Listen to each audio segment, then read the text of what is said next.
dans cette nouvelle journée, la journée 80 du challenge. Aujourd'hui, j'ai reçu un coup de fil d'un ancien client qui vient pour me demander une faveur. Et cet après-midi, on a un rendez-vous pour enfin aller récupérer la nouvelle voiture. Let's go! Ok les amis, aujourd'hui, j'ai pas eu de réponse de la prospection qu'on a fait hier. Je te rappelle, hier, on a fait une prospection un petit peu partout, histoire de booster ces derniers jours du mois, parce que ce mois-ci, on n'a rien généré. On a beaucoup taffé, mais on n'a rien généré. Et du coup, j'ai pas encore eu de réponse. Ok, on l'a fait juste hier, donc c'est cool. Par contre, j'ai reçu un coup de fil des pompes funèbres. Tu te souviens? C'est un de nos tout premier client dans ce challenge et il m'a appelé tout simplement parce qu'il avait besoin d'aide par rapport à une prestation en particulier. Si tu te souviens, si tu as suivi ce challenge depuis les premiers jours, c'est un de nos tout premiers clients et on lui avait fait son site internet. C'était un site internet qui présentait son entreprise de pompes funèbres. Donc, comme toutes les pompes funèbres, il propose des services aux défunts. Ou plutôt, ses clients, ce sont les proches des défunts. Parce que les défunts, ils peuvent plus être clients vu qu'ils sont morts. Bah, du coup, là, il avait son site, donc c'est cool. Ça fait maintenant 3 mois, presque 3 mois que son site il est fonctionnel. Mais le souci maintenant, c'est qu'il n'a pas suffisamment de trafic, ou plutôt il a envie de booster le trafic qu'il a déjà. Donc là, j'ai regardé son site internet, il génère à peu près 1000 visites par mois. Ce qui est plutôt pas mal pour un site internet qui vient d'être créé et ce qui est aussi plutôt pas mal pour le service qu'il propose. Mais lui, ce qu'il souhaiterait maintenant, c'est booster sa visibilité. C'est simple, il a des concurrents et ces concurrents, ils apparaissent en première page et en premier résultat sur Google. Sauf que lui, ses clients, c'est des clients qui viennent dans l'urgence. C'est des pompes funèbres. Donc, il n'a pas ce principe de fidélité ou ce principe de... En fait, c'est très difficile de faire du marketing dans le business de la mort. Donc, lui, ce sur quoi il peut compter, c'est simplement sur l'urgence de son client. Quand le client a besoin de ce service, il est dans l'urgence. Alors, qu'est-ce qu'il va faire? Il va prendre son PC, il va taper sur Google pompe funèbre, le nom de sa ville, il va taper entrée et il va prendre un des 3 premiers liens, il va pas se prendre la tête. Le plus souvent, il va prendre le premier lien et puis il va passer à autre chose. Il va déléguer ça aux pompes funèbres et il passera à autre chose. Le souci, c'est que lui, il apparaît en bas de page, en milieu de page ou voire en deuxième page. Et ça, c'est pas bon pour nous. Donc, ce qui fait que dans le marché, sa part, elle est infime, elle est petite. Et lui, ce qu'il recherche, c'est croquer un bout du marché plus important. Même si c'est dans le domaine de la mort, ça reste un business, ça reste une entreprise. Et la définition même de l'entreprise, c'est lorsque quelqu'un a un besoin et que tu peux lui apporter, alors ça s'appelle un business. Et là, il se trouve que les pompes funèbres, c'est un besoin fondamental. Si aujourd'hui, tout le monde ferme son entreprise de pompes funèbres, il y aura un besoin évident et il y a forcément quelqu'un qui va ouvrir une pompe funèbre parce que la demande, elle sera plus grande que l'offre. Du coup, il m'a demandé de travailler sur son référencement. Ce qu'on a fait, alors on a travaillé sur son référencement, mais ce qu'il faut savoir, c'est qu'il y a 2 types de référencement. Il y a le référencement naturel, donc c'est le référencement gratuit, mais celui-ci, il demande du travail et surtout, c'est du moyen long terme. C'est pas du jour au lendemain que tu vas gagner des places sur Google. Ça demande beaucoup de travail, beaucoup de patience et au fur et à mesure des semaines et des mois, tu peux commencer à grappiller des places sur Google et à prendre des parts de marché plus importantes. Ou alors, il y a le référencement payant, ce qu'on appelle les ads. Et parmi les référencements payants, il y a le Google Ads. Et Google Ads, c'est quoi? Ça consiste à payer Google pour que Google te monte et te mette dans les 3 premiers résultats. Ce sont en général les 3 premiers résultats que tu vois en sponsorisé quand tu tapes ton mot-clé. Donc toi, tu vas taper un mot-clé, je sais pas, boulangerie du coin, et tu vas avoir 3 liens sponsorisés. Ces 3 liens sponsorisés, il faut savoir qu'ils ont payé Google pour apparaître lorsque toi, donc quelqu'un de ta situation géographique, a tapé ce mot-clé. Donc lui, ce qu'il souhaiterait, c'est tout simplement, lorsque les gens tapent des mots-clés tels que pompe funèbre Bordeaux, par exemple, eh bien que lui puisse apparaître sur les 3 premiers résultats, histoire de prendre plus de parts de marché, parce que c'est ce que ses concurrents font. Aujourd'hui, si tu tapes pompe funèbre et tu tapes n'importe quelle ville en France, tu vas avoir les 3 premiers liens sponsorisés par des entreprises de pompes funèbres. Et ils ont raison, tout simplement parce qu'ils ont compris que leurs clients viennent à eux par l'urgence. Leurs clients, ils ont appris la mort d'un de leurs proches il y a 1 ou 2 jours auparavant. Donc, ils sont dans l'urgence. Pour eux, c'était pas prévu. Donc, quand c'est imprévu, on prend le PC, on tape la recherche et ensuite, on clique sur le premier lien et on se prend pas la tête. À la rigueur, certains vont faire quoi? Vont prendre les 3 premiers liens vont demander des devis, ils vont les comparer et ils vont prendre le moins cher ou ils vont prendre le meilleur service. Mais quoi qu'il en soit, ils vont pas aller au-delà de ces 3 liens. Voilà pour ce qui est de sa demande, et il m'a demandé aussi de faire quelques modifs sur son site internet. L'idée, c'est que voilà, au fur et à mesure des semaines où il a utilisé le site internet, il a vu certaines choses qu'il fallait modifier, ou il a changé d'avis sur certains points, et du coup il m'a demandé de faire ces modifications. Donc ces modifications, moi je les ai estimées à environ 1 heure de travail. Il y a environ 1 heure de modification que j'ai estimé à 49 €, puisque je travaille à 49 € de l'heure pour tout ce qui est maintenance et modification ou refonte de site web. Donc ça, c'est de l'heure, et je suis à 49 € de l'heure, et je suis parmi les moins chers, et c'est pour ça dire que les gens reviennent. Et pour ce qui est de la facturation de la publicité, alors j'ai 2 fonctionnements par rapport à ça. Le premier fonctionnement, en général, ça c'est sur tout ce qui est e-commerce. Je fonctionne au pourcentage, à la commission. Ça veut dire quoi? Ça veut dire que lorsque je crée la publicité, que je la mets en ligne et que je l'entretiens, tout simplement, eh bien, je vais prendre une commission sur les ventes de mon client. Ça veut dire que mon client, il n'est pas perdant. Il investit chez moi, soit il a des ventes et moi, je prends un pourcentage de ses ventes, soit il n'a pas de ventes et du coup, il ne me paye pas. Bon, du coup, il aura payé la publicité parce que c'est pas moi qui paye la publicité. Mais d'un autre côté, il va payer la publicité pour que moi, je m'en occupe. Si derrière, ça rapporte pas, ben, il va plus jamais me repayer la publicité. Donc, ce n'est pas mon intérêt à moi de créer de la publicité qui ne soit pas rentable. J'ai tout intérêt à mettre en place une publicité rentable pour que le mois prochain, il continue de me payer et que moi, je continue de lui vendre ses produits et que surtout, je continue de prendre un pourcentage. Et ce qui va se passer, c'est que si lui, il est rentable, il va augmenter son budget pub. S'il augmente son budget pub, il fera plus de ventes. S'il fait plus de ventes, moi, je prends un plus gros pourcentage. Et ça fait effet boule de neige. Mais bien sûr, après, c'est pas aussi facile que ce que je dis, hein. Faire une publicité rentable, ça demande beaucoup d'expérience et chaque entreprise a vraiment ses spécificités. Ce que tu fais chez l'un peut ne pas fonctionner chez l'autre et vice versa. Le souci là, c'est qu'on n'est pas dans du e-commerce. Tu l'auras compris, on est dans le domaine de prestation de services, dans l'urgence, dans la niche de la mort, et je peux pas prendre un pourcentage pour chacun de ses clients. Surtout qu'il faut savoir que dans la niche des pompes funèbres, le panier moyen, on va dire, le client, il va être facturé entre 2500 et 5000 €. Ça dépend des prestations qu'il va prendre. Mais moi derrière, je peux pas savoir combien de clients ont signé avec lui qui sont venus de ma publicité. Je peux savoir à la rigueur combien de personnes ont cliqué sur le lien, combien ont demandé un devis peut-être, mais par rapport au e-commerce où je sais directement qui a cliqué, qui a acheté, qui a mis au panier sans acheter, qui a cliqué sans mettre au panier, tout ça, je l'ai. Mais là, dans la prestation de service et encore plus dans le domaine des pompes funèbres, c'est plus délicat pour moi. Donc, je fonctionne tout simplement au service. Donc, je prends 20% de son budget publicitaire. D'un côté, ça m'assure le fait d'être rémunéré. Donc, quelque part, j'ai pas besoin de vendre son produit pour être rémunéré à la commission. Mais d'autre part, ça ne m'assure pas un scaling. Ça veut dire que je serai toujours bloqué à 20% de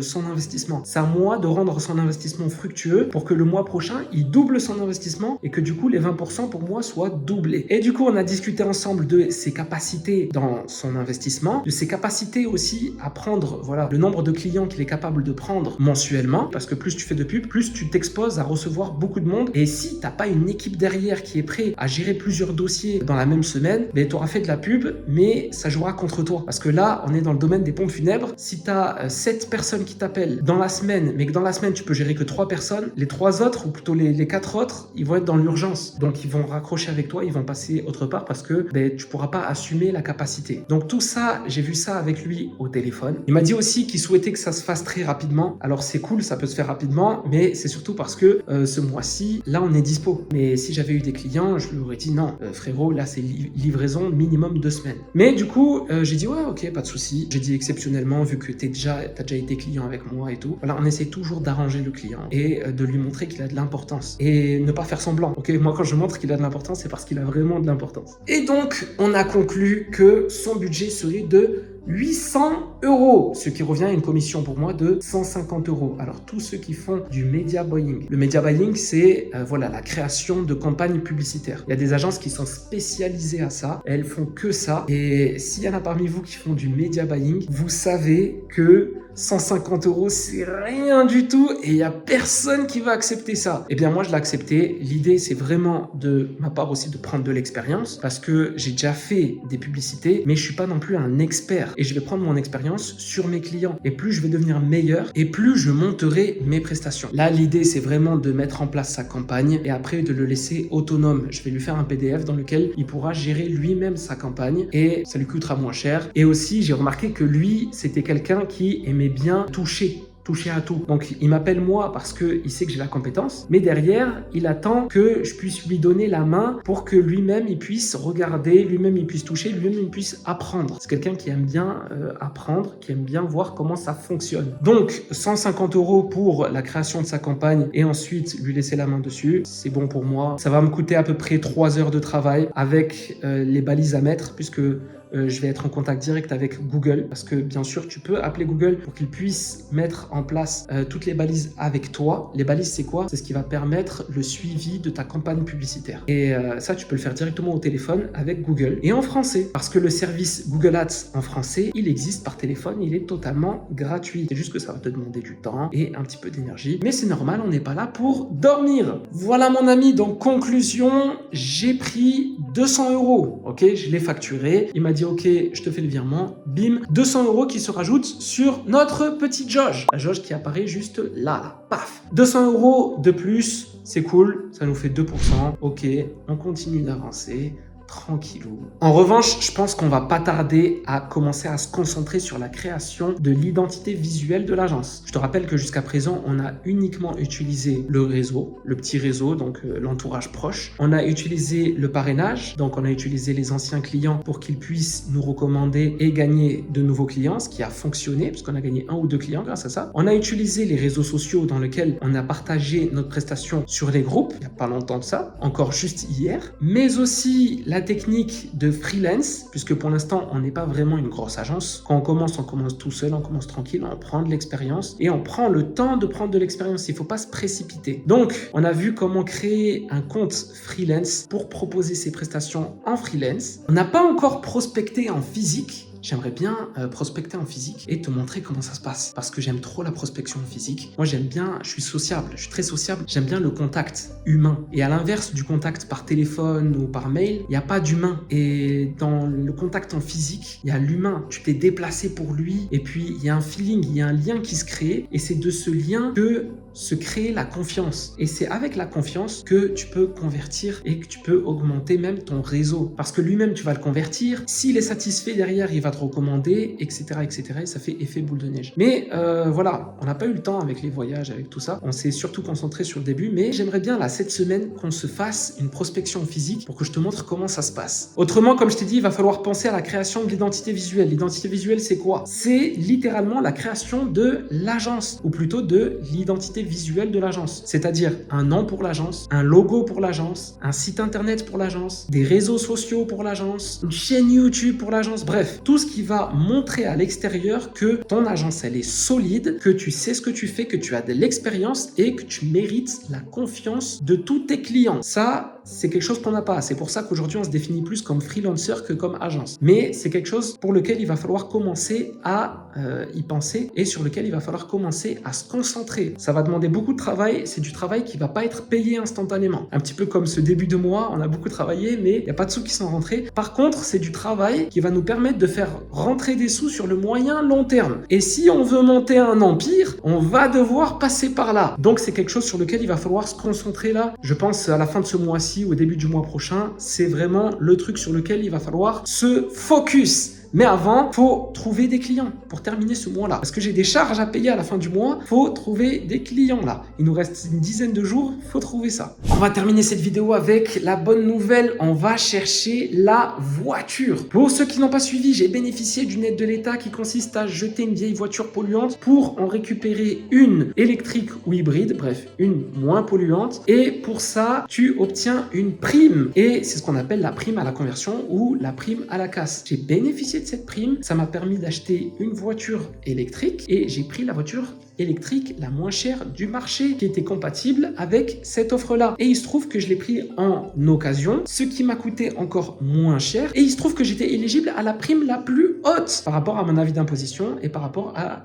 la voiture que j'avais choisie et par rapport à la voiture que je jetais. Et ce qui faisait que le reste à payer était très petit, puisque même ma voiture, la vieille voiture, je ne l'ai pas donnée à la concession, mais je l'ai jetée à la casse. Et à la casse, en récupérant la ferraille, ils m'ont donné un billet. Billet que j'ai réduit de la nouvelle voiture qu'on va aller chercher cet après-midi. Donc, comme je te l'ai dit, cet après-midi, je me suis rendu directement à la concession où la voiture m'attendait. Donc, j'ai pu voir la voiture, j'ai pu faire le tour de la voiture, je t'ai même fait une vidéo. Franchement, je suis super content. C'est le bon plan du siècle et vraiment, je suis content. Ça me remotive, ça me rebooste. Tu sais, quand tu changes de cadre, eh bien, il y a quelque chose qui se passe dans ta productivité. De la même manière où, admettons, tu habites, je sais pas moi, à Paris ou quelque part en France, où c'est morose, où la mentalité n'est pas forcément positive, où tu te lèves tous les matins, il y a ce petit truc qui fait que t'es pas bien et tout. Et quand tu changes de cadre, tu vas dans un autre pays, je sais pas moi, en Indonésie, à Bali, en Malaisie, peu importe, et que tu te lèves en face de la mer, les oiseaux chantent, tu sors dehors, tu vas à la boulangerie, tout le monde te sourit, tout le monde te dit bonjour. Là, il y a quelque chose qui se passe. Tu as changé de cadre, et il y a quelque chose qui se passe dans ta productivité, tu es beaucoup plus productif. Tu te lèves le matin, tu es content de te lever, tu es beaucoup plus productif. Eh bien, c'est pareil pour tout. C'est pareil pour le cadre aussi, pour la voiture. Tu te lèves le matin, tu prends la vieille voiture, elle démarre une fois sur deux, tu es obligé de faire les cosses, tu es énervé, tu es obligé d'appeler ton voisin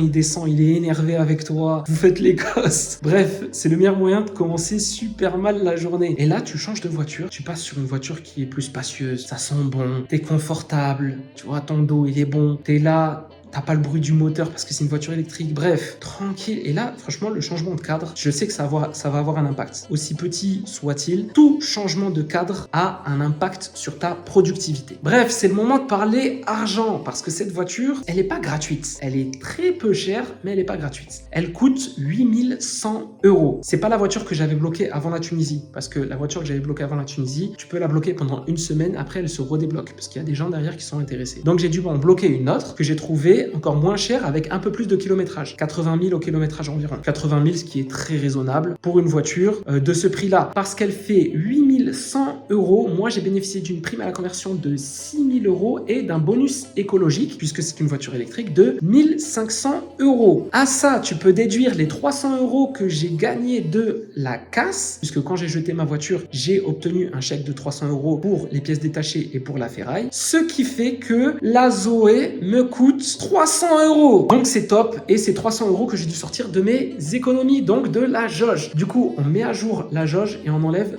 3%. Donc une fois sur place, j'ai pu faire les papiers, signer tous les papiers et puis m'isoler pour faire une petite présentation du nouveau bolide. Maintenant que cette histoire de voiture est réglée, on va pouvoir concentrer notre énergie et notre temps et surtout les 10 derniers jours de ce mois sur l'acquisition client. Donc demain pour la journée 81, on relance la machine et dis-moi en commentaire si tu veux que cette semaine, on aille chercher des clients en physique. Je pense qu'on va faire ça cette semaine parce que juste sur ces derniers mois, j'ai reçu beaucoup de messages de personnes qui me demandent des conseils ou comment ça se passe sur la prospection en physique. La prospection en physique, c'est quelque chose qui fait poser beaucoup de questions à beaucoup de gens parce que la plupart n'osent pas et ils pensent que ça ne fonctionne pas ou ils pensent que c'est de la perte de temps ou de la perte d'énergie et ils préfèrent passer ce temps et cette énergie au téléphone pour enchaîner les prospects. Le problème, c'est qu'au téléphone, t'as pas la confiance. Et si tu n'as pas la confiance, au fur et à mesure des appels, tu vas perdre en motivation et puis même tu vas commencer à perdre confiance en toi. Tu vas te dire que peut-être que tu sais pas vendre. Et le closing, c'est un métier, les gars. C'est un métier. Et l'idée, c'est que si vous n'êtes pas bon au téléphone, et de toute manière, même si vous êtes très bon, si vous êtes très bon au téléphone, restez au téléphone. Mais si vous êtes très bon au téléphone, ça veut dire qu'en physique, vous serez encore meilleur. Et ça c'est incroyable. Allez, mon ami, je te laisse tranquille. On se dit à demain pour la journée 81 du challenge. Peace!